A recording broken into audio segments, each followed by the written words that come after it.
ಗರುಡ ಪುರಾಣದಲ್ಲಿ, ಅದರಲ್ಲೂ ಪ್ರೇತಕಾಂಡದಲ್ಲಿ ಭಗವಂತ ನಾರಾಯಣ ಗರುಡನ ಪ್ರಶ್ನೆಗಳಿಗೆ ಉತ್ತರವನ್ನು ನೀಡುತ್ತಾ, ಒಬ್ಬ ಪಾಪಿಯಾದವನು ಏನೇನು ತಾನು ಕಷ್ಟವನ್ನು ಅನುಭವಿಸ್ತಾನೆ ಮರಣಾನಂತರ, ನಂತರ ಅದರಿಂದ ಪಾರಾಗಬೇಕು ಅಂತೇಳಿದರೆ ಔರ್ಧ್ವದೇಹಿಕ ಕ್ರಿಯೆ ಅಂದರೆ ಮರಣಾನಂತರ ಆ ವ್ಯಕ್ತಿಗೆ ಏನು ಆ ಪಿಂಡದಾನಾದಿಗಳನ್ನು ಮಾಡಬೇಕು ಅದನ್ನು ಮಾಡಬೇಕು ಅಂತ ಇದಿಷ್ಟನ್ನು ತಿಳಿಸ್ಕೊಂಡು ಹೋದ. ಈಗ ಗರುಡ ಮತ್ತೆ ಪ್ರಶ್ನೆಯನ್ನು ಮಾಡ್ತಾ ಇದ್ದಾನೆ ಭಗವಂತನ ಬಳಿ. ಆಮುಷ್ಮಿಕೀಂ ಕ್ರಿಯಾಂ ಸರ್ವಾಂ ವದ ಸುಕೃತಿನಾಂ ಮಮ ಕರ್ತವ್ಯಾಸ ಯಥಾಪುತ್ರೈಃ ತಥಾಚ ಕಥಯ ಪ್ರಭು. ಹೇ ಸ್ವಾಮಿ ನಾರಾಯಣ, ಹೌದು, ಇವಾಗ ಒಬ್ಬ ವ್ಯಕ್ತಿ ಮರಣಾನಂತರ ಅವನಿಗೆ ಅಂತ್ಯಕ್ರಿಯೆ ಮುಂತಾದವುಗಳನ್ನೆಲ್ಲ ಮಾಡಬೇಕು ಅಂತ ಹೇಳಿದ್ಯಾ. ಅದನ್ನು ಯಾವ ರೀತಿ ಮಾಡಬೇಕು ಅದನ್ನು ನನಗೆ ತಿಳಿಸಿಕೊಡಬೇಕು. ವಾಸ್ತವಿಕವಾಗಿ ಈ ರೀತಿ ಮರಣಾನಂತರ ಅಂತ್ಯಕ್ರಿಯೆ ಏನಿದೆ ಅದು ಶಾಸ್ತ್ರೋಕ್ತವಾಗಿ ನಡೆಯುವಂಥದ್ದು ಯಾರಿಗೆ ಅಂತ ಹೇಳಿದರೆ ಪುಣ್ಯಾತ್ಮರಿಗೆ ಆ ರೀತಿ ನಡೀತದೆ. ಪಾಪಿಗಳಾದವರಿಗೆ ಅದು ಕೂಡ ಸಿಗೋದಿಲ್ಲ, ಮಹಾಪಾಪಿಗಳಾದವರಿಗೆ ಅದು ಕೂಡ ಸಿಗೋದಿಲ್ಲ. ಅದಕ್ಕೋಸ್ಕರ ಆ ಅಂತ್ಯಕ್ರಿಯೆಯನ್ನು ಯಾವ ರೀತಿ ಮಾಡಬೇಕು, ಅದನ್ನು ಮಕ್ಕಳಾದವರು ವಿಶೇಷವಾಗಿ ಯಾವ ರೀತಿ ಮಾಡಬೇಕು, ಮಕ್ಕಳ ಕರ್ತವ್ಯ ಏನು ತಂದೆ ತಾಯಂದಿರ ವಿಷಯದಲ್ಲಿ, ಇದನ್ನು ನನಗೆ ತಿಳಿಸಬೇಕು ಅಂತ ಭಗವಂತನ ಬಳಿ ಗರುಡ ಪ್ರಾರ್ಥನೆಯನ್ನು ಮಾಡ್ತಾ ಇದ್ದಾನೆ. ಅದಕ್ಕೆ ಭಗವಂತ ಹೇಳ್ತಾನೆ, ಬಹಳ ಒಳ್ಳೆಯ ಪ್ರಶ್ನೆಯನ್ನು ಮಾಡಿದ್ದೆ ನೀನು. ಧಾರ್ಮಿಕಾರ್ಹಂಚ ಯತ್ ಕೃತ್ಯಂ ತತ್ಸರ್ವಂ ಕಥಯಾಮಿತೆ. ಹೌದು, ನಿನಗೆ ನಾನು ತಿಳಿಸ್ತೇನೆ. ಒಬ್ಬ ಧಾರ್ಮಿಕನಾದಂತಹ ವ್ಯಕ್ತಿ ಅವನು ಮರಣ ಹೊಂದಿದಾಗ ಅವನಿಗೆ ಯಾವ ರೀತಿ ಮುಂದಿನ ಎಲ್ಲ ಕ್ರಿಯೆಗಳನ್ನು ಮಾಡಬೇಕು, ಅವನು ಮರಣಾನಂತರ ಕಷ್ಟಪಡದ ಹಾಗೆ ಸುಖವಾಗಿ ಒಳ್ಳೆಯ ಲೋಕವನ್ನು ಸೇರಿಕೊಳ್ಬೇಕು ಅಂತ ಹೇಳಿದರೆ ಅದಕ್ಕೆ ಯಾವ ರೀತಿ ಮಾಡಬೇಕು ಅದನ್ನು ನಾನು ನಿನಗೆ ತಿಳಿಸಿಕೊಡ್ತಾ ಇದ್ದೇನೆ ಅಂತ ಭಗವಂತ ತಾನು ಗರುಡನಿಗೆ ಹೇಳ್ತಾನೆ. ಧಾರ್ಮಿಕಾರ್ಹಂ ಅಂತ ಹೇಳುವ ಮೂಲಕ, ಅಂದರೆ ಧಾರ್ಮಿಕರಿಗೆ ಅರ್ಹವಾದದ್ದು ಅಂತ ಹೇಳುವ ಮೂಲಕ, ಮೊದಲನೇದಾಗಿ ಒಬ್ಬ ವ್ಯಕ್ತಿ ಮರಣವನ್ನು ಹೊಂದಿದ ಮೇಲೆ ಅವನ ಅಂತ್ಯಕ್ರಿಯೆಗಳೆಲ್ಲವೂ ಕೂಡ ಚೆನ್ನಾಗಾಗುತ್ತದೆ ಅಂತ ಹೇಳಿದರೆ ಅವನು ಧಾರ್ಮಿಕನಾಗಿರ್ತಾನೆ. ಬದುಕಿದಾಗ ಧಾರ್ಮಿಕನಾಗಿದ್ದ ಅಂತ ಹೇಳಿದರೆ ಮರಣಾನಂತರದಲ್ಲಿ ಅವನಿಗೆ ಯಾವ ರೀತಿ ಶಾಸ್ತ್ರದಲ್ಲಿ ಹೇಳಿದ್ದಾರೋ ಆ ರೀತಿ ಶಾಸ್ತ್ರೋಕ್ತವಾಗಿ ಅಂತ್ಯ ಸಂಸ್ಕಾರಗಳಾಗ್ತದೆ. ಅಥವಾ ಮಗ ಧಾರ್ಮಿಕನಾಗಿದ್ದರೆ ಅವನು ಶಾಸ್ತ್ರೋಕ್ತವಾಗಿ ಮಾಡ್ತಾನೆ. ಯಾರು ಅಧಾರ್ಮಿಕರಿದ್ದಾರೆ, ಯಾರು ನಾಸ್ತಿಕರಿದ್ದಾರೆ, ಅವರಿಗೆ ಅಂತ್ಯ ಸಂಸ್ಕಾರಾದಿಗಳೆಲ್ಲವೂ ಕೂಡ ವ್ಯರ್ಥವಾಗ್ತದೆ, ಅವರಿಗೆ ಯಾವುದೂ ಉಪಯೋಗಕ್ಕೆ ಬರುವುದಿಲ್ಲ ಅನ್ನುವಂತಹ ಸೂಚನೆಯನ್ನು ಕೂಡ ಇಲ್ಲಿ ತಿಳಿಸ್ಕೊಂಡು ಹೋಗ್ತಾನೆ ಭಗವಂತ. ಇಲ್ಲಿ ನಮಗೆ ಒಂದು ಪ್ರಶ್ನೆ ಏನು ಬರ್ತದೆ ಅಂತ ಹೇಳಿದರೆ, ಗರುಡ ಕೇಳಿದ್ದು ಪುಣ್ಯಾತ್ಮರಾದವರಿಗೆ ಯಾವ ರೀತಿ ಅಂತ್ಯ ಸಂಸ್ಕಾರಗಳೆಲ್ಲ ಆಗತ್ತೆ ಅಂತ. ಇಲ್ಲಿ ಭಗವಂತನು ಕೂಡ ಹೇಳ್ತಾ ಇರುವುದು, ಯಾರು ಧಾರ್ಮಿಕರಿದ್ದಾರೆ ಅವರಿಗೆ ಯಾವ ರೀತಿ ಅಂತ್ಯ ಸಂಸ್ಕಾರಗಳು ನಡೆಯಲ್ಪಡುತ್ತದೆ ಅದನ್ನು ನಾನು ನಿನಗೆ ತಿಳಿಸ್ತೇನೆ ಅಂತ. ಆದರೆ ಹಿಂದೆ ನಾವು ಕೇಳಿದ್ದೇನು ಅಂತ ಹೇಳಿದರೆ, ಯಾರು ನರಕಾದಿಗಳಲ್ಲಿ ಕಷ್ಟವನ್ನು ಅನುಭವಿಸ್ತಾರೆ ಅಂತ ಹೇಳಿದರೆ ಪಾಪಿಗಳಾದವರು ಅಂತ. ಇವಾಗ ಧಾರ್ಮಿಕರು ಪಾಪಿಗಳು ಎಲ್ಲ ಒಂದೇನಾ? ಈ ರೀತಿ ಸಾಮಾನ್ಯವಾಗಿ ಪ್ರಶ್ನೆ ಬರಲಿಕ್ಕೆ ಸಾಧ್ಯತೆ ಉಂಟು. ಇಲ್ಲದೇ ಇದ್ದ ಪಕ್ಷದಲ್ಲಿ ಇವಾಗ ಪುಣ್ಯಾತ್ಮರು ಅಂತಾಗಿದ್ದರೆ ಪುಣ್ಯಾತ್ಮರು ನರಕದಲ್ಲಿ ಶಿಕ್ಷೆಯನ್ನು ಅನುಭವಿಸ್ತಾರಾ? ಪುಣ್ಯಾತ್ಮರು ಯಮಮಾರ್ಗದಲ್ಲಿ ಶಿಕ್ಷೆಯನ್ನು ಕಷ್ಟವನ್ನು ಪಡ್ತಾರಾ ಅಂತ ಹೇಳುವಂತಹ ಪ್ರಶ್ನೆ ಸಾಮಾನ್ಯವಾಗಿ ಬರ್ತದೆ. ಇಲ್ಲಿ ಗರುಡ ಪುರಾಣದ ಈ ಎಲ್ಲ ಮಾತುಗಳನ್ನು ಗಮನಿಸಿದಾಗ ನಮಗೇನು ಸ್ಪಷ್ಟ ಆಗುತ್ತೆ ಅಂತ ಹೇಳಿದರೆ, ಇಲ್ಲಿ ಭಗವಂತ ಹೇಳ್ತಾ ಇರುವಂಥದ್ದು ಪಾಪ ಪುಣ್ಯ ಮಾಡಿದವರ ಬಗ್ಗೆ. ಗರುಡ ಪ್ರಶ್ನೆ ಕೇಳ್ತಾ ಇರುವುದು ಪಾಪ ಪುಣ್ಯ ಮಾಡಿದವರ ಬಗ್ಗೆ ಅಂತ ಹೇಳಿದರೆ, ಜೀವನಲ್ಲಿ ಕೆಲವರೇನು ಅಂತ ಹೇಳಿದರೆ ಬರೀ ಪುಣ್ಯವನ್ನೇ ಮಾಡುವಂಥವರು ಮಹಾಪುಣ್ಯಾತ್ಮರು. ಅವರು ಪುಣ್ಯವನ್ನೇ ಹೆಚ್ಚು ಮಾಡ್ತಾ ಭಗವಂತನ ವಿಶೇಷವಾಗಿ ಆರಾಧನೆಯನ್ನು ಮಾಡ್ತಾ ತಾವು ಪಾಪವನ್ನು ಕಳ್ಕೊಂಡು ಭಗವಂತನನ್ನು ಅಥವಾ ಸಲ್ಲೋಕಗಳನ್ನು, ಒಳ್ಳೆಯ ಲೋಕಗಳನ್ನು ಹೋಗಿ ಸೇರುವಂಥವರು. ಇನ್ನು ಕೆಲವರೆಂಥವರು ಅಂದರೆ ಮಹಾಪಾಪಿಗಳು. ಅವರು ಭಗವಂತನ ದೇವರನ್ನು ದ್ವೇಷವನ್ನು ಮಾಡ್ತಾ ನಾಸ್ತಿಕರಾಗಿ ಅಥವಾ ನಾಸ್ತಿಕರ ಹಾಗೆ ಇದ್ದು ತಾವಿರುವಂಥವರು. ಇವರು ಪುಣ್ಯವೇ ಮಾಡದ ವ್ಯಕ್ತಿಗಳು. ಅಥವಾ ಪುಣ್ಯ ಮಾಡಿದರೂ ಕೂಡ ಅದು ಎಷ್ಟೋ ಸ್ವಲ್ಪ ಅಷ್ಟೇ. ಇಂಥವರು ನರಕಕ್ಕೆ ಹೋಗುವವರು ಮಹಾನರಕಕ್ಕೆ ಹೋಗುವಂಥವರು. ಇನ್ನು ಕೆಲವರು ಇರ್ತಾರೆ, ಅವ್ರಿಗೆ ಹೇಗೆ ಅಂತ ಹೇಳಿದ್ರೆ ಪಾಪವನ್ನು ಮಾಡ್ತಾರೆ, ಪುಣ್ಯವನ್ನು ಮಾಡ್ತಾರೆ. ಆ ರೀತಿ ಇರುವಂತಹ ವ್ಯಕ್ತಿಗಳು. ಇವಾಗ ಇಲ್ಲಿ ಹೇಳ್ತಾ ಇರುವಂಥದ್ದು ಅಂತಹ ವ್ಯಕ್ತಿಗಳಿಗೆ. ಯಾಕಂತ ಹೇಳಿದ್ರೆ ಯಾರು ಮಹಾಪುಣ್ಯಾತ್ಮರಿದ್ದಾರೆ, ಅಂದರೆ ಭಗವಂತನ ಪರಮಾನುಗ್ರಹವನ್ನು ಪಡೆದವರಿರಬಹುದು ಅಥವಾ ಭಗವಂತನನ್ನು ಕಂಡವರಿರಬಹುದು, ಅವರಿಗೆ ಸತ್ತ ಮೇಲೆ ನರಕಾದಿಗಳ ಕಥೆಯೇ ಇಲ್ಲ. ಅಥವಾ ನೀವಿಲ್ಲಿ ಅವರಿಗೆ ಅಂತ್ಯ ಸಂಸ್ಕಾರವನ್ನು ಮಾಡ್ತೀರೋ ಬಿಡ್ತೀರೋ ಅವರಿಗೆ ಅದು ಮುಖ್ಯ ಆಗೋದೇ ಇಲ್ಲ. ಯಾಕಂತ ಹೇಳಿದ್ರೆ ಮುಂದೆ ನಾವಿಲ್ಲಿ ನೋಡ್ತೇವೆ, ಆ ವ್ಯಕ್ತಿಗಳು ದೇಹವನ್ನು ಬಿಡ್ತಾ ಇದ್ದ ಹಾಗೇ ಅವರನ್ನು ಕರ್ಕೊಂಡು ಹೋಗಲಿಕ್ಕೆ ವಿಮಾನ ಬರುತ್ತದೆ ಮೇಲಿಂದ. ದೇವತೆಗಳ ವಿಮಾನ ಬಂದು ಪುಣ್ಯಲೋಕಗಳಿಗೆ ಕರ್ಕೊಂಡು ಹೋಗ್ತದೆ. ಅದರಿಂದಾಗಿ ದುರ್ಗತಿಯೇ ಆಗೋದಿಲ್ಲ. ಇಲ್ಲಿ ನಾವು ಮಾಡುವಂಥ ಪಿಂಡದಾನಾದಿಗಳ ಅವಶ್ಯಕತೆಯೂ ಅವರಿಗಿರುವುದಿಲ್ಲ. ಇನ್ನು ಯಾರು ಮಹಾಪಾಪಿಗಳಿದ್ದಾರೆ, ದೇವರನ್ನು ಧರ್ಮವನ್ನು ದ್ವೇಷ ಮಾಡಿಕೊಂಡು ಬದುಕ್ತಾ ಇರ್ತಾರೆ, ನಾನೇ ದೇವರು ಅಂತ ಹೇಳಿ ಬದುಕ್ತಾ ಇರ್ತಾರೆ, ಅಥವಾ ನಾಸ್ತಿಕರಾಗಿ ಬದುಕ್ತಾ ಇರ್ತಾರೆ, ಅಂತಹ ವ್ಯಕ್ತಿಗಳು ಮರಣಾನಂತರ ನರಕವನ್ನು ಹೋಗಿ ಸೇರುವುದು ಖಚಿತ. ನೀವು ಯಾವುದೇ ಅಂತ್ಯ ಸಂಸ್ಕಾರಗಳನ್ನು ಅವರಿಗೆ ಮಾಡಿದರೂ ಕೂಡ ಅವರಿಗೆ ಸಿಗುವುದಿಲ್ಲ, ಅದು ಅವರಿಗೆ ತಲುಪುವುದೇ ಇಲ್ಲ ಅದು. ಅದಕ್ಕಾಗಿ ಅದು ಕೂಡ ವ್ಯರ್ಥವೇ. ಅದಕ್ಕೋಸ್ಕರ ಭಗವಂತ ಅವರಿಬ್ಬರ ಬಗ್ಗೆಯೂ ಹೇಳಲಿಕ್ಕೆ ಹೊರಡ್ತಾ ಇಲ್ಲ. ಮತ್ತು ಯಾರು ಅಂತ ಹೇಳಿದರೆ ಇಲ್ಲಿ ಕೆಲವರು ಧಾರ್ಮಿಕರು ಅಂತ ಆಗಿರ್ತಾರೆ, ಧಾರ್ಮಿಕರಾಗಿರ್ತಾರೆ, ಆದರೆ ಆಸೆಗೊಳಗಾಗಿ ನಾನಾ ವಿಧವಾದ ಆಸೆ, ಸಿಟ್ಟು, ದ್ವೇಷ ಮುಂತಾದವುಗಳಿಗೆ ಒಳಗಾಗಿ ತಾವು ಅನೇಕ ಪಾಪಗಳನ್ನು ಮಾಡಿರ್ತಾರೆ. ಅಂತಹ ವ್ಯಕ್ತಿಗಳನ್ನು ಕುರಿತು ಹೇಳ್ತಾ ಇರುವಂಥದ್ದು. ಅವರಿಗೆ ಯಾವ ರೀತಿ ಸದ್ಗತಿಯಾಗತ್ತೆ ಅದನ್ನು ನಾನು ಹೇಳ್ಕೊಂಡು ಹೋಗ್ತೇನೆ ಅಂತ ಭಗವಂತ ತಿಳಿಸ್ತಾ, ಸುಕೃತಿ ವಾರ್ಧಕೆ ದೃಷ್ಟ ಶರೀರಂ ವ್ಯಾಧಿ ಸಂಯುತಂ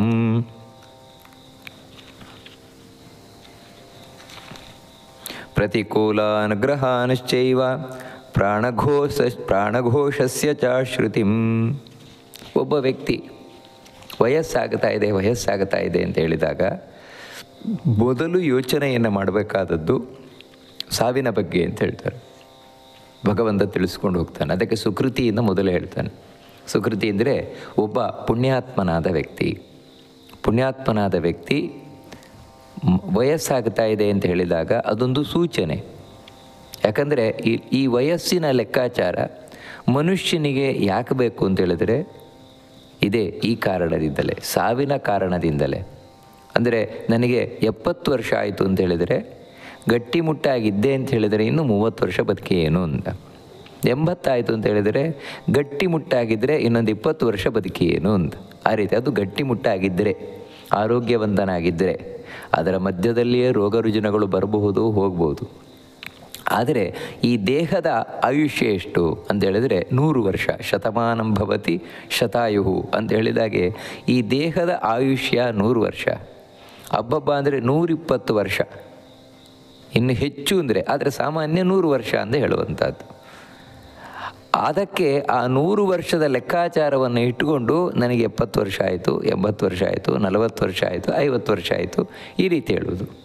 ಅದರಲ್ಲಿ ಯಾವಾಗ ಅವನಿಗೆ ಇಳಿ ವಯಸ್ಸು ಬಂತು ಅಂದರೆ 70, 75 ದಾಟಿತು ಅಂತ ಹೇಳಿದಾಗ ಖಂಡಿತವಾಗಿಯೂ ಕೂಡ ಅವನು ಯೋಚನೆಯನ್ನು ಮಾಡಬೇಕಾದದ್ದು, ಇನ್ನು ಈ ದೇಹವನ್ನು ಬಿಡುವಂತಹ ಸಮಯ ನನಗೆ ಸಮೀಪಿಸ್ತಾ ಇದೆ ಅಂತ. ಹಾಗೆಯೇ ರೋಗ ರುಜಿನಗಳಿಗೆ ತುತ್ತಾಯಿತು ಶರೀರ ಅಂತ ತಿಳ್ಕೊಳ್ಳಿ.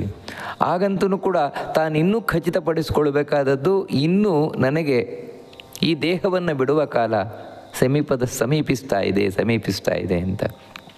ಅದಕ್ಕೆ ಸರಿಯಾಗಿ ಇವನಿಗೆ ಒಳ್ಳೆ ಜ್ಯೋತಿಷಿಗಳು ಸಿಕ್ಕಿದರು. ಇವನ ಜಾತಕವನ್ನು ನೋಡಿ, ನೋಡಪ್ಪ ನಿನಗೆ ಇನ್ನೂ ಇಷ್ಟೇ ವರ್ಷ ಆಯುಷ್ಯ ಇರುವಂಥದ್ದು ಅಂತ ಖಚಿತವಾಗಿ ಹೇಳಿದರು. ಅಂದರೆ ಅಂಥ ಜ್ಯೋತಿಷಿಗಳು ಬೇಕು. ಚೆನ್ನಾಗಿ ಅಧ್ಯಯನವನ್ನು ಮಾಡಿದಂತಹ ಜ್ಯೋತಿಷ್ಶಾಸ್ತ್ರವನ್ನು, ಅದರೊಟ್ಟಿಗೆ ತಪಶಕ್ತಿ ಉಳ್ಳಂತಹ ಜ್ಯೋತಿಷಿಗಳಿದ್ದ ಪಕ್ಷದಲ್ಲಿ ಅವರು ಹೇಳಿ ಯಾರು, ಇನ್ನು ನಿನಗೆ ಇಷ್ಟು ವರ್ಷ ಆಯುಷ್ಯ ಇದೆ ಅಂತ ಹೇಳಿ ಯಾರು. ಆ ರೀತಿ ತನ್ನ ಆಯುಷ್ಯವನ್ನು ತಿಳಿದುಕೊಂಡಂತಹ ವ್ಯಕ್ತಿ ಅದರೊಟ್ಟಿಗೆ ಸಾವು ಸಮೀಪಿಸ್ತಾ ಇದೆ ಅಂತ ಹೇಳಬೇಕಾದ್ರೆ ಇನ್ನೂ ಕೆಲವು ಸೂಚನೆಗಳನ್ನು ಈ ಪರಿಸರ ನಮಗೆ ತಿಳಿಸ್ಕೊಂಡು ಹೋಗ್ತದೆ, ಪ್ರಕೃತಿ ತಿಳಿಸ್ಕೊಂಡು ಹೋಗ್ತದೆ. ಅದನ್ನು ಪುರಾಣಗಳಲ್ಲಿ, ಉಪನಿಷತ್ತುಗಳಲ್ಲಿ ವಿವರಣೆಯನ್ನು ಕೊಟ್ಕೊಂಡು ಹೋಗ್ತಾರೆ. ಒಬ್ಬ ವ್ಯಕ್ತಿ ಮರಣ ಹೊಂದುವುದಕ್ಕಿಂತ 1 ವರ್ಷ ಮುಂಚೆ ಏನು ಸೂಚನೆ ಸಿಗತ್ತೆ, 11 ತಿಂಗಳ ಮುಂಚೆ ಏನು ಸೂಚನೆ ಸಿಗತ್ತೆ, 10 ತಿಂಗಳು, 9 ತಿಂಗಳು, ಈ ರೀತಿ ಒಂದೊಂದು ತಿಂಗಳು ಕಡಿಮೆ ಆಗ್ತಾ ಬಂದ ಹಾಗೆ ಏನು ಸೂಚನೆ ಸಿಗತ್ತೆ. ಇನ್ನು 1 ತಿಂಗಳಿದೆ ಮರಣ ಹೊಂದಲಿಕ್ಕೆ ಅವಾಗೇನು ಸೂಚನೆ ಸಿಗತ್ತೆ, 15 ದಿನ ಇದ್ದಾಗ ಏನು ಸೂಚನೆ ಸಿಗತ್ತೆ, 1 ವಾರ ಇದ್ದಾಗ ಇದೆಲ್ಲ ತಿಳಿಸ್ಕೊಂಡು ಹೋಗ್ತಾರೆ. ವಾಸ್ತವಿಕವಾಗಿ ಇದನ್ನು ನಾವು ಗಮನಿಸ್ಲಿಕ್ಕೆ ಹೋಗಲ್ಲ ಒಂದನೇದಾಗಿ. ಮತ್ತು ಎರಡನೇದೇನೆಂದರೆ ಇದು ಒಬ್ಬ ಗಟ್ಟಿಮುಟ್ಟಾದ ವ್ಯಕ್ತಿಗೆ ಈ ಸೂಚನೆಗಳನ್ನು ಹೇಳುವುದೇ ಹೊರತು ರೋಗಕ್ಕೆ ತುತ್ತಾಗಿದ್ದಾನೆ ಆ ವ್ಯಕ್ತಿಗಲ್ಲ. ಆದರೆ ಒಂದೇನೆಂದರೆ ರೋಗಕ್ಕೆ ತುತ್ತಾದ ವ್ಯಕ್ತಿಗೂ ಕೂಡ ಸಾವಿನ ಸೂಚನೆ ಸಿಗತ್ತೆ. ಆದರೆ ಏನಂದರೆ ಅದು ಸಾವಿನ ಸೂಚನೆ ಅಂತ ಗೊತ್ತಿರೋಲ್ಲ ಅಷ್ಟೇ. ನಮಗೆ ಇಲ್ಲಾಗುವುದೇನು ಅಂತ ಹೇಳಿದರೆ ಪ್ರಕೃತಿ ಭಗವಂತ ಸೂಚನೆಯನ್ನು ಕೊಟ್ಟೇ ಕೊಡ್ತಾನೆ. ಮರಣವು ಕೂಡ ಸೂಚನೆಯನ್ನು ಕೊಟ್ಟೇ ಕೊಡುತ್ತದೆ. ಯಾವುದು ಕೂಡ ಹಠಾತ್ತಾಗಿ ನಮ್ಮ ಮೇಲೆ ಎಗರುವುದಿಲ್ಲ, ಸೂಚನೆಯನ್ನು ಕೊಟ್ಟೇ ಬರುತ್ತದೆ. ಏನಿಲ್ಲ ಅಂತ ಹೇಳಿದರೂ ಕೂಡ ಈ ವಯಸ್ಸಾಗ್ತಾ ಇರುವುದೇ ಒಂದು ಸೂಚನೆ. ಯಾಕಂದರೆ ವಯಸ್ಸಾದ ಮೇಲೆ ನಾನು ಸಾಯಲೇಬೇಕು, ನನ್ನ ಊರು ಬಂದ ಕೂಡಲೇ ನಾನು ಬಸ್ಸಿನಿಂದ ಇಳಿಲೇಬೇಕು ಕೆಳಗೆ.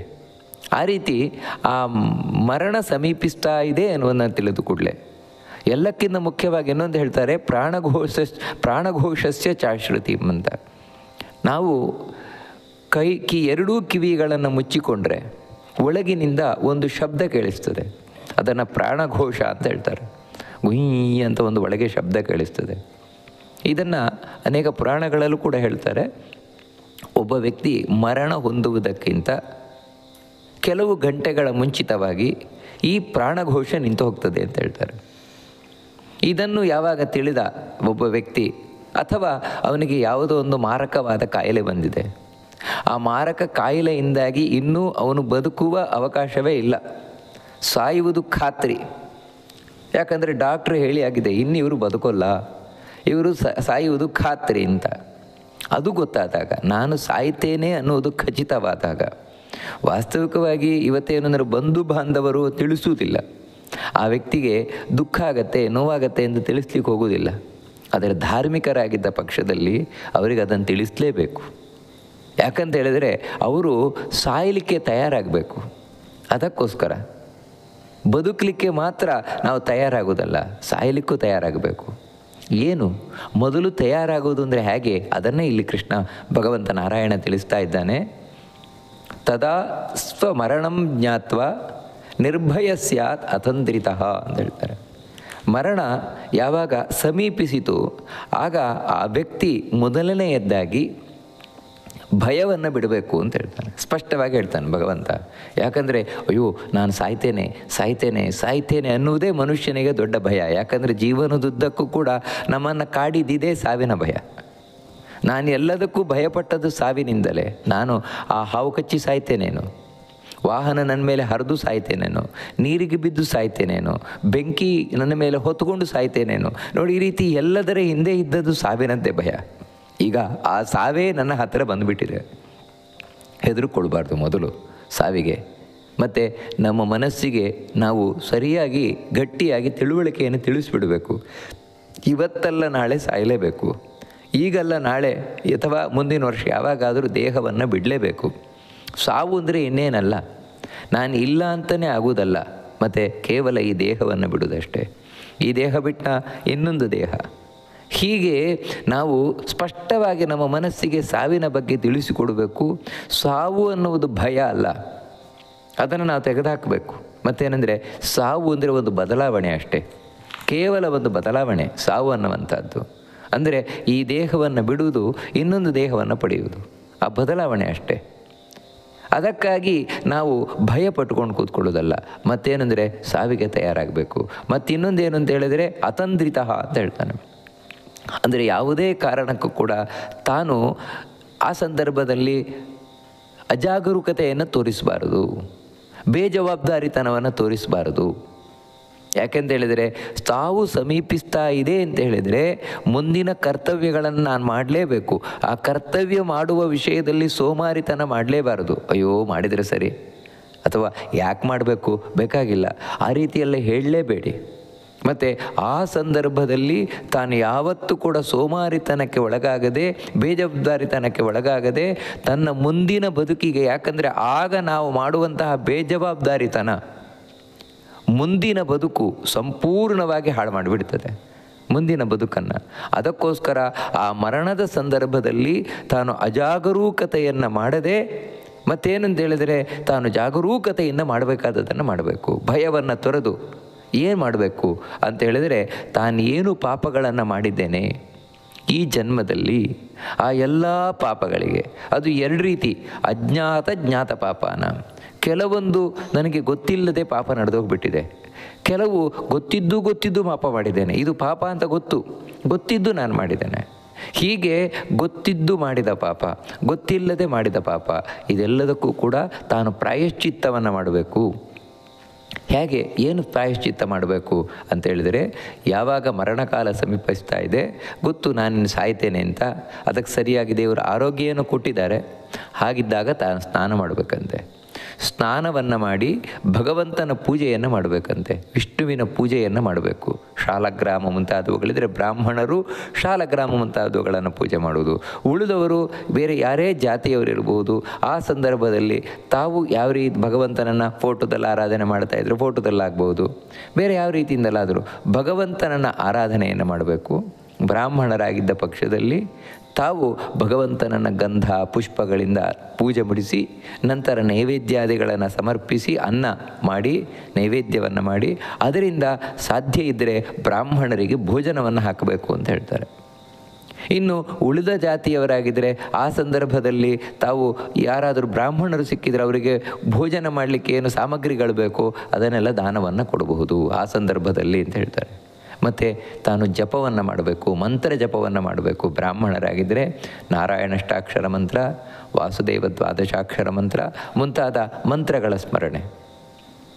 ಇಲ್ವಾ ತನಗೆ ಯಾವ ಉಪದೇಶ ಕೊಡಲ್ಪಟ್ಟಿದೆಯೋ ಕೃಷ್ಣ ಮಂತ್ರ ಆದರೆ ಆ ಮಂತ್ರದ ಜಪ, ಇಲ್ಲ ಅದೇನು ಗೊತ್ತಿಲ್ಲ ಅಂದರೆ ಭಗವಂತನ ನಾಮಸ್ಮರಣೆಯನ್ನಾದರೂ ಆ ಸಂದರ್ಭದಲ್ಲಿ ಮಾಡಬೇಕು ಅಂತ ಹೇಳ್ತಾರೆ.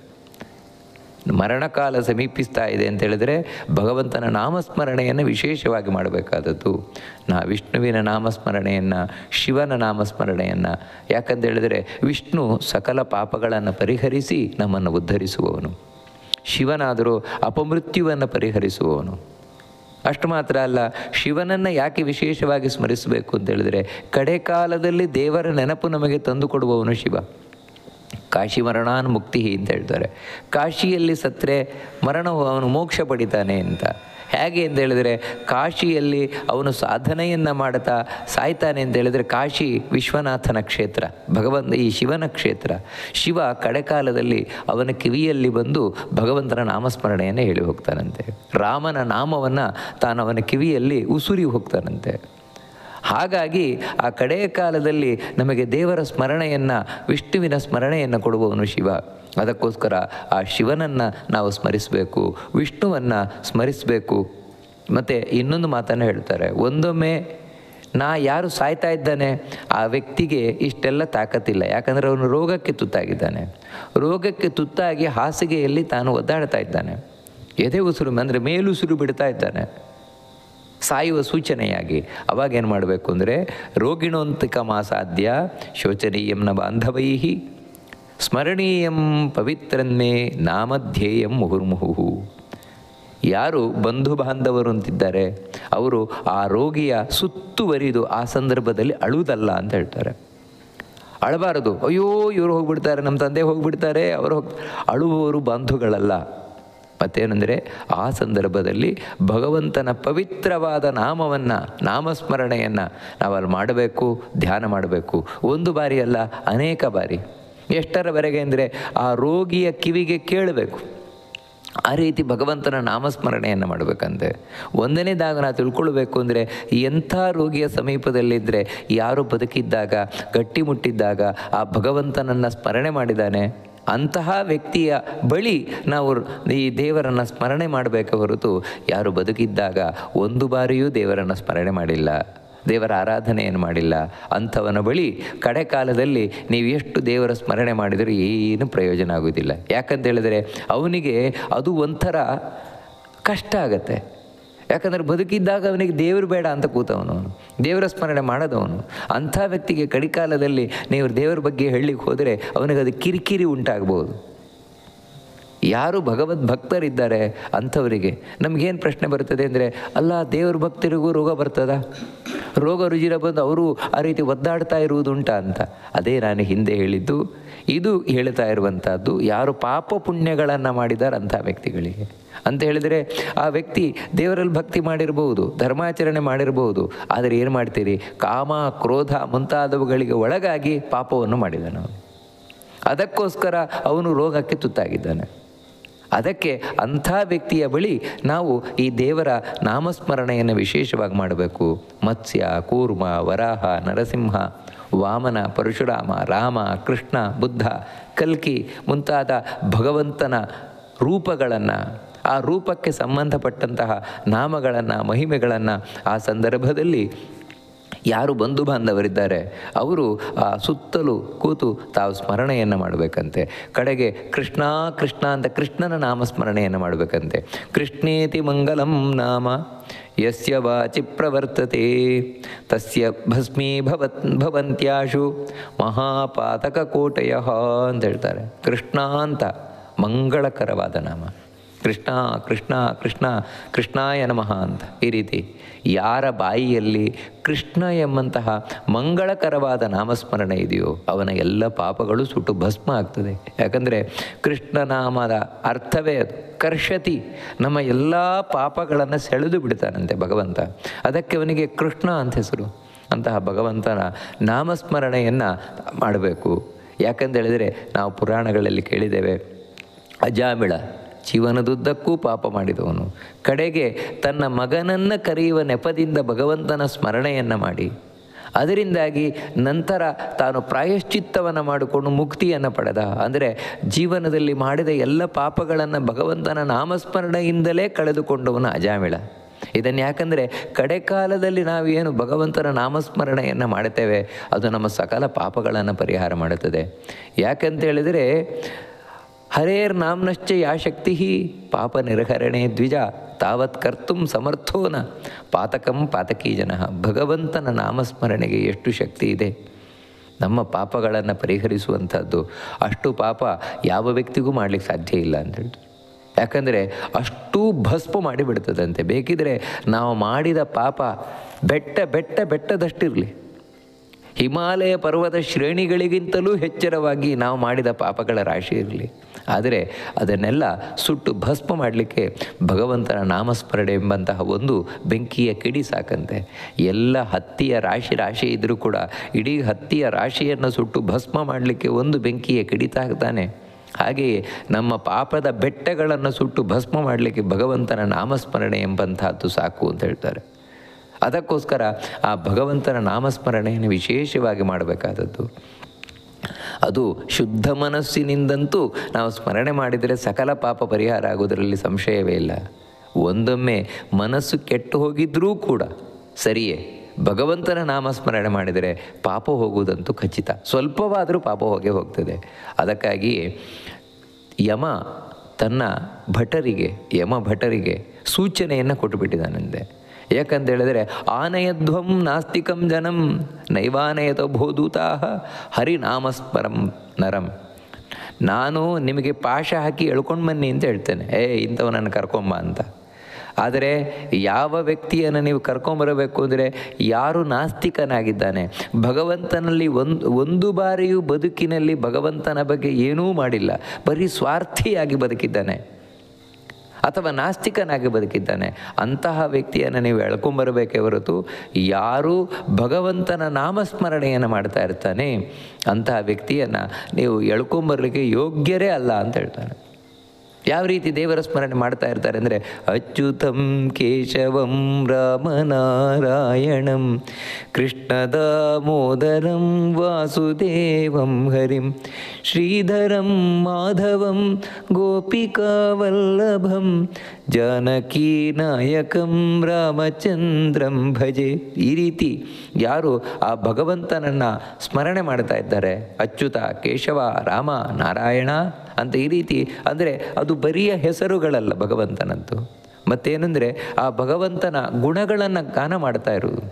ದೇವರು ಎಷ್ಟು ಒಳ್ಳೆಯವನಿದ್ದಾನೆ, ಎಂಥ ಮಹಿಮಾತ್ಮಿತನಾಗಿದ್ದಾನೆ, ಆ ರೀತಿ ಚಿಂತನೆಯನ್ನು ಮಾಡ್ತಾ ಇರುವುದು. ಅಚ್ಯುತ ಅಂತ ಹೇಳಿದರೆ ಯಾವತ್ತೂ ತನ್ನ ಸ್ಥಾನದಿಂದ ಕೆಳಗೆ ಜಾರದವನು. ಅಂದರೆ ಚ್ಯುತಿ ಅಂತ ಹೇಳಿದರೆ ಜಾರುವುದು, ಆ ಜಾಗದಿಂದ ಕೆಳಗೆ ಬೀಳುವುದು. ಆದರೆ ಭಗವಂತ ತನ್ನ ಸರ್ವೋತ್ತಮತ್ವ ಏನಿದೆ ಅಲ್ಲಿಂದ ಯಾವತ್ತೂ ಜಾರದವನು ಭಗವಂತ. ಇದು ಅವನ ಮಹಿಮೆ.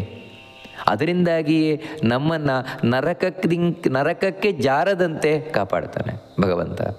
ಅದೇ ರೀತಿ ಭಗವಂತನಿಗೆ ಕೇಶವ ಅಂತ ಹೆಸರು. ಯಾಕೆ ಕೇಶವ ಅಂತ ಹೇಳಿದರೆ ಬ್ರಹ್ಮ ರುದ್ರಾದಿ ದೇವತೆಗಳನ್ನೂ ತಾನು ನಿಯಂತ್ರಣ ಮಾಡ್ತಾ ಇದ್ದಾನೆ, ಅವರನ್ನೂ ನೋಡ್ಕೊಳ್ತಾ ಇದ್ದಾನೆ. ಅಂತಹ ಭಗವಂತ ಮರಣಾನಂತರ ನನ್ನನ್ನು ನೋಡ್ಕೋ, ಅಥವಾ ಈ ಮರಣಾನಂತರ ನಮ್ಮ ಬಂಧು ಯಾರು ಸಾಯ್ತಾ ಇದ್ದಾರೆ ಅವರನ್ನು ನೀನು ನೋಡ್ಕೋ. ರಾಮ, ನಾರಾಯಣ ರಾಮ ಅಂತ ಹೇಳಿದ್ರಂತೂ ಕೂಡ ಆನಂದ ಮೂರ್ತಿ ಅಂತಾನೆ, ಎಲ್ಲರಿಗೂ ಇಡೀ ಪ್ರಪಂಚಕ್ಕೆ ಆನಂದ ಕೊಟ್ಟವನು. ಅಂತಹ ಭಗವಂತನೇ ಈ ವ್ಯಕ್ತಿಗೆ ಸುಖ ಮರಣವನ್ನು ಕೊಡು, ಮರಣಾನಂತರ ಸುಖವನ್ನು ಕೊಡು. ಹೀಗೆ ಆ ಭಗವಂತನ ಒಂದೊಂದು ನಾಮಗಳೂ ಕೂಡ ಅವನ ಮಹಿಮೆಯ ಅಥವಾ ಅವನ ಗುಣಗಳನ್ನು ಪ್ರತಿಪಾದನೆ ಮಾಡ್ತಾ ಇದೆ. ಅಂತಹ ಆ ಭಗವಂತನನ್ನು ಯಾರು ಕಡೆಕಾಲದಲ್ಲಿ ನೆನಪಿಸಿಕೊಳ್ತಾರೆ, ನೆನಪಿಸುವಂತೆ ಬಂಧು ಬಾಂಧವರು ಮಾಡ್ತಾರೆ, ಅಂತಹ ವ್ಯಕ್ತಿಯನ್ನು ನೀವು ಬಿಟ್ಟುಬಿಡಬೇಕು ಅಂತ ಹೇಳ್ತಾ ಇದ್ದಾನೆ ಯಮಧರ್ಮ. ತಾನಾನಯಧ್ವಂ ಅಸುತೋ ವಿಮುಖಾನ್ ಮುಕುಂದ ಪಾದಾರವಿಂದ ಮಕರಂದ ರಸಾತ್ ಅಧಸ್ರಂ. ಅದಕ್ಕೆ ಇಷ್ಟಲ್ಲದೆ ಇನ್ನೂ ಹೇಳ್ತಾನೆ ಯಮಧರ್ಮ, ನೀವು ಇಂಥವರನ್ನು ಎಳ್ಕೊಂಬರಬೇಕು. ಯಾರು ಅಂದರೆ ಇಡೀ ಬದುಕಿನಲ್ಲಿ ಭಗವಂತನಿಂದ ದೂರ ಆಗಿದ್ದಾರೆ ಅಂಥ ವ್ಯಕ್ತಿಗಳನ್ನು ನೀವು ಎಳ್ಕೊಂಬರಬೇಕು.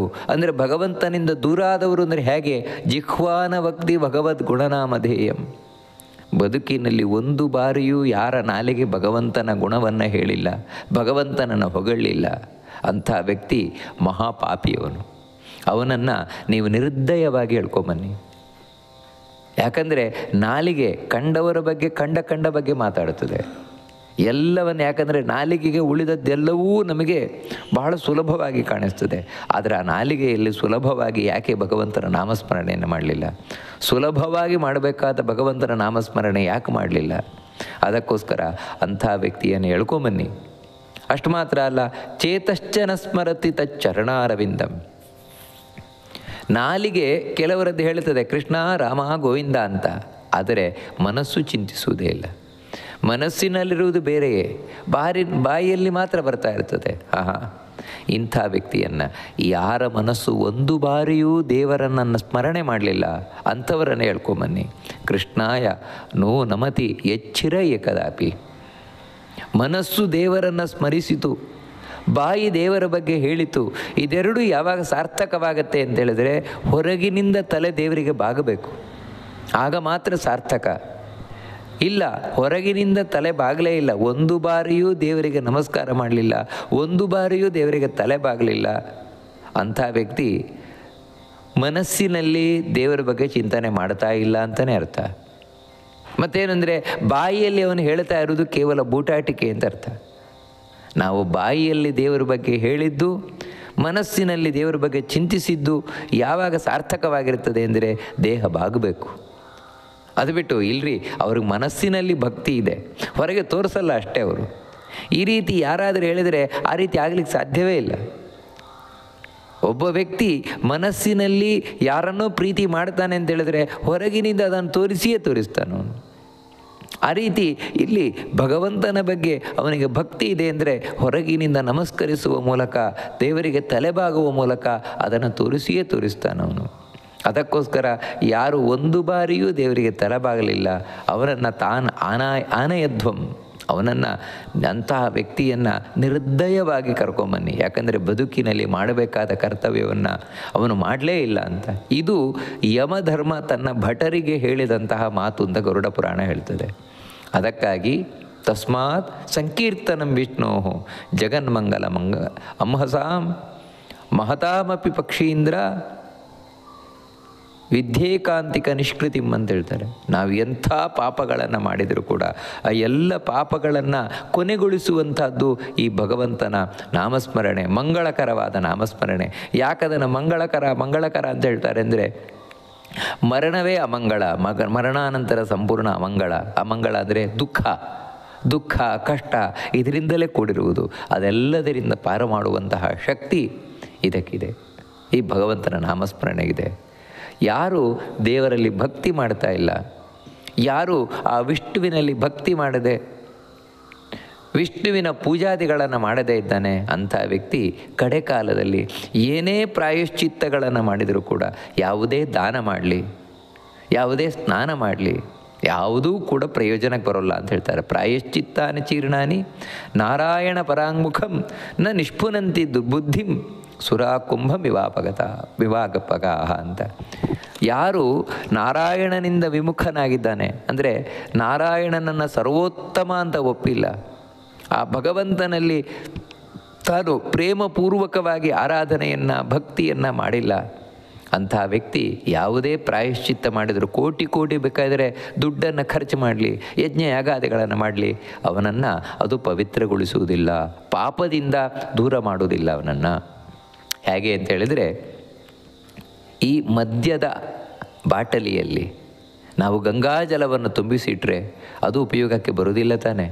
ಯಾಕಂತ ಹೇಳಿದರೆ ಗಂಗಾಜಲ ಪವಿತ್ರ ಇರ್ಬೋದು, ಆದರೆ ಹಾಕಿರುವುದು ಮಾತ್ರ ಅಶುದ್ಧವಾದ ಪಾತ್ರೆಯಲ್ಲಿ. ಹಾಗೆಯೇ ಮನಸ್ಸು ಶುದ್ಧವಾಗದೆ ಉಳಿದದ್ದೆಲ್ಲವೂ ವ್ಯರ್ಥ. ಅದಕ್ಕೋಸ್ಕರ ದುರ್ಬುದ್ಧಿಂ ಅಂತ ಹೇಳ್ತಾ ಇದ್ದಾರೆ, ಕೆಟ್ಟ ಬುದ್ಧಿ ಉಳ್ಳವ.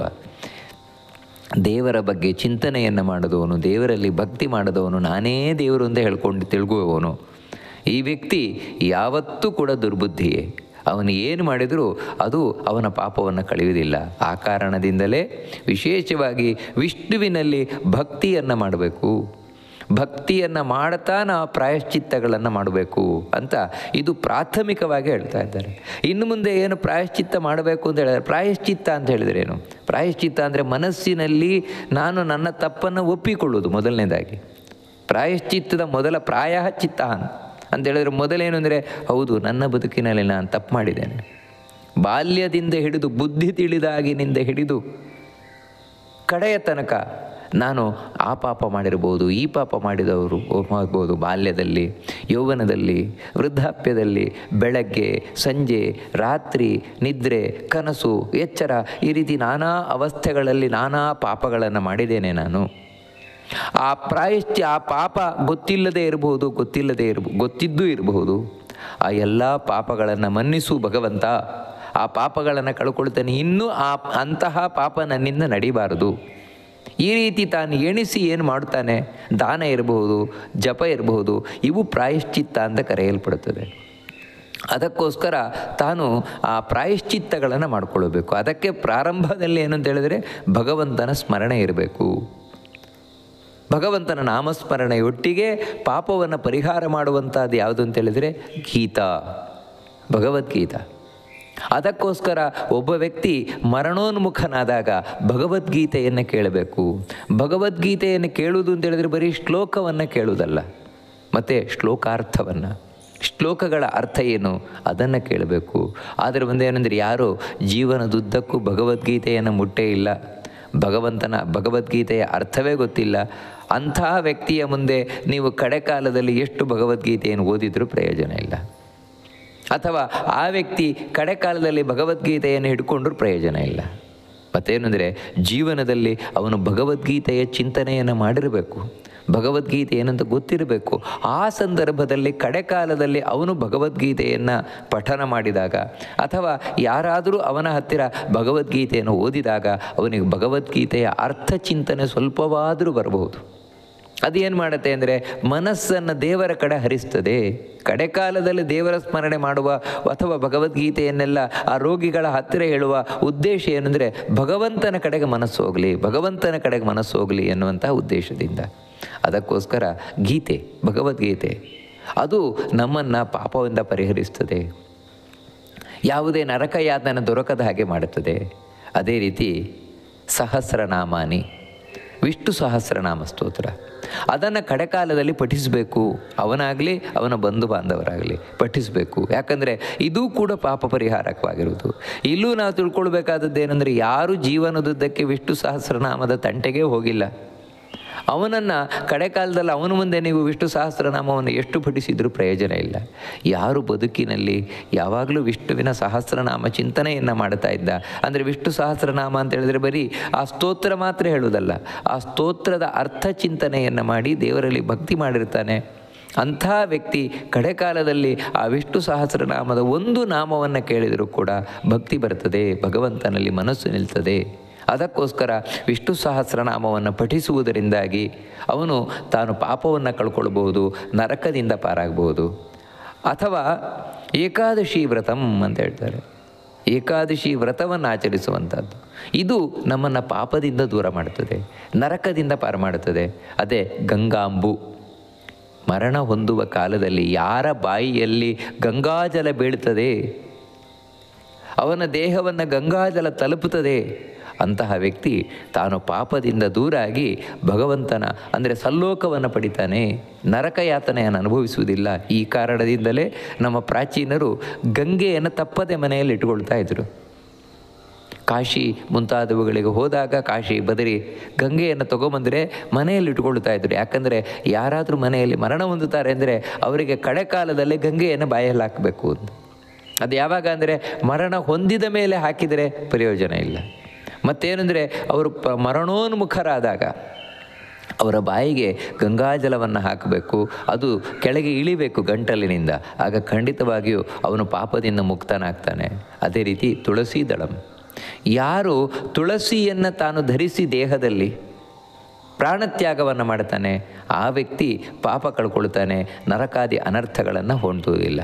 ಅದೇ ರೀತಿ ವಿಷ್ಣು ಪಾದಾಂಬು, ವಿಷ್ಣುವಿನ ಪಾದೋದಕ ಅಂದರೆ ಶಾಲಗ್ರಾಮಕ್ಕೆ ಅಭಿಷೇಕ ಮಾಡಿದಂತಹ ತೀರ್ಥ, ಅದನ್ನು ಕಡೆಕಾಲದಲ್ಲಿ ಯಾರು ಸ್ವೀಕಾರ ಮಾಡ್ತಾರೆ ಅವರು ಮರಣಾನಂತರ ನರಕಾದಿ ಅನರ್ಥಗಳನ್ನು ಹೊಂದುವುದಿಲ್ಲ, ನರಕಾದಿಗಳಿಗೆ ಹೋಗುವುದಿಲ್ಲ, ಕಷ್ಟಪಡುವುದಿಲ್ಲ ಅಂತ ಹೇಳ್ತಾನೆ. ಈ ಕಾರಣದಿಂದಲೇ ಯಾವತ್ತೂ ತೀರ್ಥವನ್ನು ಮನೆಯಲ್ಲಿ ನಾವು ಇಟ್ಟುಕೊಳ್ಬೇಕಾದದ್ದು.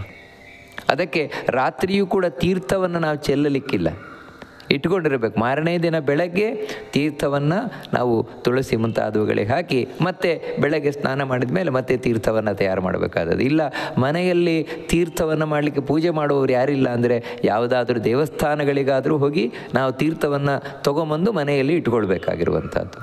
ಇಲ್ಲಿಯೂ ಕೂಡ ತಿಳ್ಕೊಳ್ಬೇಕಾದದ್ದು ಏನಂದರೆ ಆ ವ್ಯಕ್ತಿ ಪ್ರಾಣೋತ್ಕ್ರಮಣ ಆಗಬೇಕಾದ್ರೆ ಇವರಿನ್ನು ಸಾಯ್ತಾರೆ ಅನ್ನೋದು ಖಚಿತ ಆದಮೇಲೆ, ಪ್ರಾಣ ಹೋಗುವುದು ಖಚಿತ ಆದಾಗ ಅವರ ಬಾಯಲ್ಲಿ ತೀರ್ಥವನ್ನು ಹಾಕಬೇಕು. ಆ ತೀರ್ಥ ದೇಹದಲ್ಲಿ ಗಂಟಲಿನಿಂದ ಕೆಳಗೆ ಇಳಿಬೇಕು. ಆವಾಗ ಆ ವ್ಯಕ್ತಿ ಖಂಡಿತವಾಗಿಯೂ ಕೂಡ ಪಾಪದಿಂದ ಮುಕ್ತನಾಗ್ತಾನೆ, ಒಳ್ಳೆಯ ಲೋಕವನ್ನು ಪಡಿತಾನೆ. ಈ ಸಂದರ್ಭದಲ್ಲಿ ಕೆಲವೊಂದು ಸಂಶಯ ಬರಲಿಕ್ಕೆ ಸಾಧ್ಯತೆ ಉಂಟು. ಯಾಕಂದರೆ ಒಬ್ಬರಿಗೆ ಈ ರೀತಿ ಆದದ್ದು ಉಂಟು. ಅವರ ಇವಾಗ ತಂದೆಯ ತಾಯಿಯೋ ಮರಣ ಹೊಂದುತ್ತಾ ಇದ್ದಾರೆ. ಗೊತ್ತಾಯ್ತು ಇವರಿಗೆ, ನನ್ನ ತಂದೆ ಅಥವಾ ತಾಯಿ ಹೋಗ್ತಾರೆ ಅಂತ. ತೀರ್ಥ ಹಾಕೋಣ ಅಂತ ಒಳಗೆ ದೇವರ ಕೋಣೆಯಲ್ಲಿ ತೀರ್ಥ ಇದೆ, ತೀರ್ಥ ತೊಗೊಂಬಂದರೆ ಅವರಿಗೆ ಭಯ. ಯಾಕಂದರೆ ಉಳಿದ ಎಲ್ಲ ಬಾಂಧುಗಳು ಏನು ತಿಳ್ಕೊಳ್ತಾರೆ ಏನೋ, ಈಗಲೇ ತೀರ್ಥ ಹಾಕಿಬಿಟ್ಟೆ ಅಂದರೆ ಇವರು ಸಾಯುವುದನ್ನೇ ಕಾಯ್ತಾ ಇದ್ದಾರೆ ಅಂತ. ಅಪ್ಪ ಸಾಯುವುದನ್ನೇ ಕಾಯ್ತಾ ಇದ್ದಾರೆ, ಅಮ್ಮ ಸಾಯುವುದನ್ನೇ ಕಾಯ್ತಾ ಇದ್ದಾರೆ ಇವರು ಅಂತ ಈ ರೀತಿ ಹೇಳ್ತಾರೆ ಅಂತ ಹೇಳಿ ಭಯದಿಂದ ತಂದ ತೀರ್ಥವನ್ನು ಹಾಗೆ ವಾಪಸ್ ತೊಗೊಂಡೋದ್ರು. ಅವರು ಪ್ರಾಣ ಹೋಯಿತು ನೋಡಿ. ಹೀಗೆ ಹೆದರಿಕೆಯಿಂದ ತೀರ್ಥ ಹಾಕದೇ ಹೋದರು. ಆದರೆ ಯಾವತ್ತೂ ಆ ರೀತಿ ಮಾಡಬಾರ್ದು. ಯಾವಾಗ ಅವರು ಸಾಯ್ತಾರೆ ಅಂತ ಸಂಶಯ ಬಂದು ಕೂಡಲೇ ಅವರು ಬಾಯಿಯಲ್ಲಿ ತೀರ್ಥ ಹಾಕಿಬಿಡಬೇಕು. ಅಲ್ಲ ಮತ್ತೆ ಬದುಕಿದರೆ ಏನೂ ತೊಂದರೆ ಇಲ್ಲ. ಒಬ್ಬರು ಈ ರೀತಿ ಮಾಡಿದವರು ಇದ್ದಾರೆ. ಅವರು ನನ್ನ ಹತ್ರ ಹೇಳಿದ್ದೇ ಉಂಟು ಇದೇ ರೀತಿ, ಆಚಾರ್ಯರೇ ನೀವು ಹೇಳಿದ್ದನ್ನು ನಾನು ಕೇಳಿ ನನ್ನ ತಂದೆ ಈ ರೀತಿ ಮರಣೋನ್ಮುಖರಾದಾಗ ನಾನು ಅವ್ರ ಬಾಯಲ್ಲಿ ತೀರ್ಥ ಹಾಕಿದೆ. ತೀರ್ಥ ಹಾಕಿದ ಮೇಲೆ ಅವರು ಮತ್ತೆ ಬದುಕಿದ್ರು. ಅವರು ಈ ರೀತಿ 3-4 ಸಲ ಆಯಿತು ಅಂತ ಹೇಳ್ತಾರೆ. 3-4 ಸಲ. ಯಾಕಂದರೆ ಅವರು ರೋಗಕ್ಕೆ ತುತ್ತಾಗಿದ್ದರು. ಹೋಗ್ತಾರೆ ಅಂತ ಯಾವಾಗ ಸಂಶಯ ಅವರು ಹೋಗ್ತಾರೆ ಅಂತ ಆಗ್ತಾಯಿತ್ತು ಅವಾಗ ತೀರ್ಥ ಹಾಕಿದ್ದೇನೆ. 3-4 ಸಲ ತೀರ್ಥ ಹಾಕಿದ್ದೇನೆ ಅವ್ರ ಬಾಯಿಗೆ ಅಂತ. ಖಂಡಿತ ತಪ್ಪಲ್ಲ. ತೀರ್ಥ ಹಾಕಿದ ಮೇಲೆ ಬದುಕಿದ್ರ ಸಂತೋಷವೇ, ಆದರೆ ತೀರ್ಥ ಹಾಕಿದ ಮೇಲೆ ಮರಣ ಹೊಂದಿದ್ರ ಸಂತೋಷವೇ. ಯಾಕಂತ ಹೇಳಿದರೆ ಅದರಿಂದ ಅವರು ಪಾಪವನ್ನು ಕಳ್ಕೊಂಡು ಒಳ್ಳೆ ಸದ್ಗತಿಯನ್ನು ಪಡಿತಾರಲ್ವ. ಅದಕ್ಕೋಸ್ಕರ ಆ ಸಂದರ್ಭದಲ್ಲಿ ನಾವು ತೀರ್ಥ ಹಾಕಲಿಕ್ಕೆ ಹೆದರಬಾರ್ದು, ತೀರ್ಥವನ್ನು ಹಾಕಿಬಿಡಬೇಕು. ಬಂಧು ಬಾಂಧವರು ಏನು ಹೇಳ್ತಾರೆ ಅಂತ ಹೇಳೋದು ಮುಖ್ಯ ಅಲ್ಲ. ಮತ್ತೇನೆಂದರೆ ಯಾರು ಮರಣ ಹೊಂದುವವರಿದ್ದಾರೆ ಅವರಿಗೆ ಸದ್ಗತಿ ಸಿಗಬೇಕು ಅನ್ನುವುದೇ ಮುಖ್ಯವಾಗಿರ್ತದೆ. ಹೀಗೆ ಯಾರ ಬಾಯಿಯಲ್ಲಿ ಮರಣೋನ್ಮುಖರಾದಾಗ ತೀರ್ಥ ಹೋಗುತ್ತದೆ ಅಂತಹ ವ್ಯಕ್ತಿ ಸದ್ಗತಿಯನ್ನು ಪಡಿತಾನೆ. ಮತ್ತು ಇನ್ನೊಂದೇನೆಂದರೆ ಮರಣ ಹೊಂದಿದ ಮೇಲೆ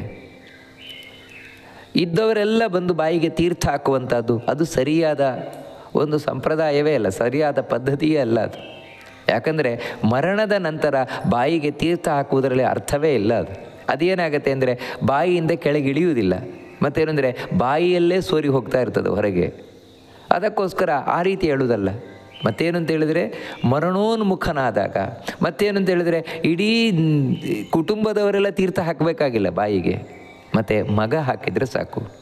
ಒಬ್ಬ ಮಗ ತಾನು ಬಾಯಿಗೆ ತೀರ್ಥವನ್ನು ಹಾಕಿದ, ಆ ತೀರ್ಥ ಗಂಟಲಿನಿಂದ ಕೆಳಗಿಳೀತು, ಸಾಕು, ಅಷ್ಟು ಸಾಕು. ಎಲ್ಲಿವರೆಗೆ ಅಂದರೆ ಒಂದು ತೊಟ್ಟು ತೀರ್ಥ ಕೆಳಗಿಳಿದರೂ ಸಾಕು, ಅವನು ಸದ್ಗತಿಯನ್ನು ಪಡಿತಾನೆ. ಈ ರೀತಿ ಆ ಭಗವಂತನ ತೀರ್ಥ ಅದು ಕೆಳಗಿಳಿಯುವಂಥದ್ದು. ಇವೆಲ್ಲ ಏನು ಅಂತ ಹೇಳಿದರೆ ಅವನಿಗೆ ಮುಕ್ತಿಯನ್ನು, ಅಂದರೆ ಪಾಪದಿಂದ ಮುಕ್ತಿಯನ್ನು ತಂದುಕೊಡುತ್ತದೆ.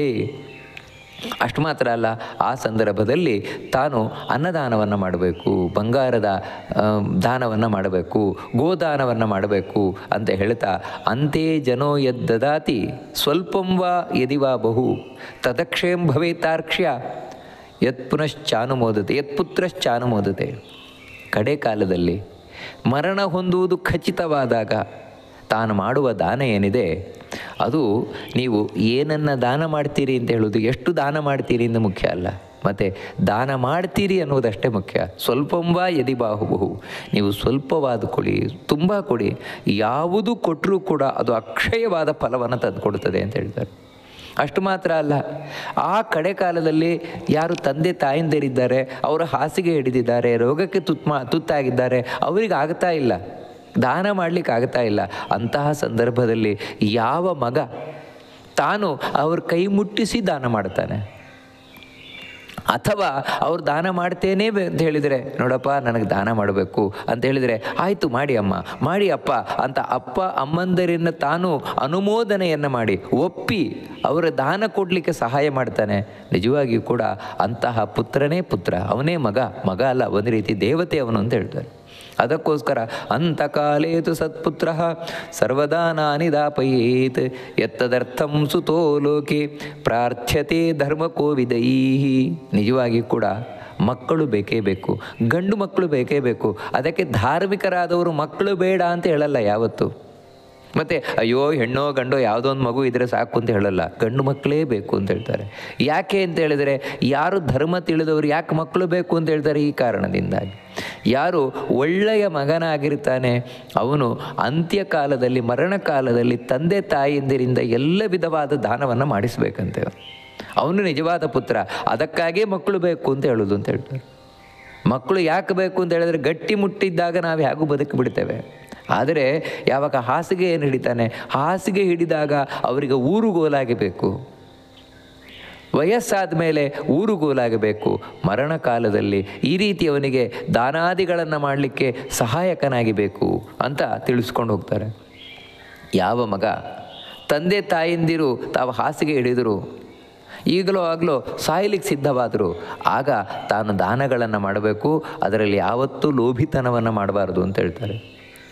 ತೃಷ್ಣಾನ ಕರ್ತವ್ಯ ತದ್ಧನೇ ಪೂರ್ವ ಸಂಚಿತೆ, ಆಸೆ ಮಾಡಬಾರದು. ಎಲ್ಲಿ ಅಂತ ಹೇಳಿದರೆ, ಇವನ ಸ್ವಂತ ದುಡ್ಡು ಖರ್ಚು ಮಾಡುವ ವಿಷಯ ಇರಲಿ, ಅಪ್ಪನೇ ಮಾಡಿಟ್ಟಿದ್ದಾರೆ ದುಡ್ಡು, ಬೇಕಾದಷ್ಟು ಅಪ್ಪನೇ ದುಡ್ಡು ಮಾಡಿಟ್ಟಿದ್ದಾರೆ. ಅಥವಾ ಅಮ್ಮ ಸಾಯಬೇಕಾದ್ರೆ ಅಮ್ಮನಲ್ಲೂ ಸುಮಾರು ದುಡ್ಡಿದೆ, ಆ ದುಡ್ಡನ್ನು ಖರ್ಚು ಮಾಡಲಿಕ್ಕೆ ಇವನು ಹಿಂದೆ ಮುಂದೆ ಯೋಚನೆ ಮಾಡ್ತಾನೆ ಅಂತ ಹೇಳಿದರೆ, ಅಪ್ಪನ ದುಡ್ಡೇ ಅಮ್ಮನ ದುಡ್ಡೇ ಅದನ್ನು ಖರ್ಚು ಮಾಡಲಿಕ್ಕೆ ಹಿಂದೆ ಮುಂದೆ ನೋಡ್ತಾನೆ. ಯಾಕಂದರೆ ಅಯ್ಯೋ ಎಲ್ಲ ನಾನು ದಾನ ಕೊಟ್ಟೆ ಅಂದರೆ ನನಗೇನು ಸಿಗುತ್ತೆ ನಾಳೆ? ಹೀಗೆ ಯಾರು ಹೇಳ್ತಾನೆ ಅವನಂತಹ ಪಾಪಿ ಇನ್ನೊಬ್ಬ ಇಲ್ಲ. ಯಾಕಂತ ಹೇಳಿದರೆ, ಬದುಕಿರುವಷ್ಟು ಕಾಲವೂ ಕೂಡ ಅಪ್ಪ ಅಮ್ಮಂದಿರ ಋಣವನ್ನು ಪರಿಹಾರ ಮಾಡ್ಕೊಳ್ಳಿಕ್ಕಾಗೋಲ್ಲ. ಅಷ್ಟು ನಮಗೆ ಉಪಕಾರವನ್ನು ಮಾಡಿರ್ತಾರೆ. ಗಂಡು ಮಗನಾದವನಿಗೆ ಕಡೆಯ ತನಕವೂ ಕೂಡ ಅಪ್ಪ ಅಮ್ಮಂದಿರ ಋಣವನ್ನು ತೀರಿಸ್ಲಿಕ್ಕಾಗೋಲ್ಲ. ಋಣ ಅಂದ್ರೇ ಸಾಲ.